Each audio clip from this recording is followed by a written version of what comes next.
If you've ever had a thought haunt you in your mind and you can't get rid of it, then you'll understand how I felt.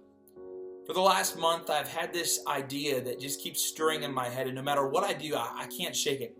I have no idea where it came from, but it's a question. And the question is this: what would you do with your life if you only had 1 year to live?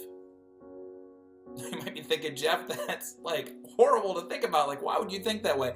And the honest truth is, I have no idea. I don't know why my mind is going there. But it's really got me thinking.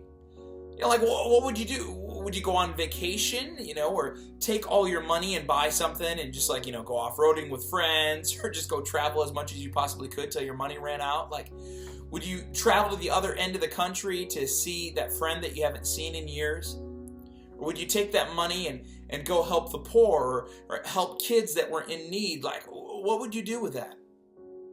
And I found that every answer that I come up with, every option, falls in one of two categories. Either it's living selfishly, which means it's all about me, or the focus is different. It's living selflessly, which means it's not about me at all. It's about something greater. It's about everybody else. And I've realized that everything I think of literally falls in one of those two categories. And like I said, for the last month, this has been stirring in my head over and over and over, so I think about it a lot. And I found that as I examine, as my mind goes down the trail of living selfishly, so making it about me, about my agenda, about how much I can experience, how much I can do, when I compare that with living selflessly, meaning it's not about me at all, it's all about what I can do for other people. When I compare the happiness that I would feel of the things next to each other, living selflessly looks like a better option. In other words, I think I would actually get more pleasure, more happiness, more joy out of living selflessly and making it about other people than making my last year on the earth about myself. Now look, I hope I don't ever have to have a conversation where I'm told I only have a year to live. And I hope you never have to have that conversation either. That's scary to even think about. But what I've really learned through this whole process is, how am I living today?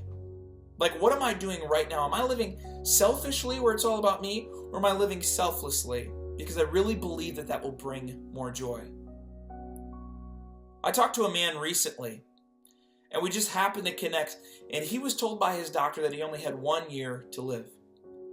Now, that was over 5 years ago, and apparently something was wrong. He's doing fine. In fact, he's living well. But he said the best year of his life was the year that he was told he only had 1 year to live. It's because he was forced to focus on that 1 year and make it his best year yet. 2016 is coming up. In fact, it's only a few days away. What will you do this year to make it your best year yet? And most of all, will you make it all about you? Are you going to try to really make a difference and make it about other people?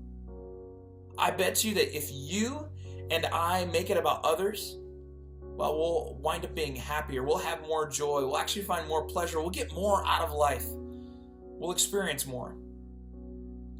Just something to think about. Happy New Year.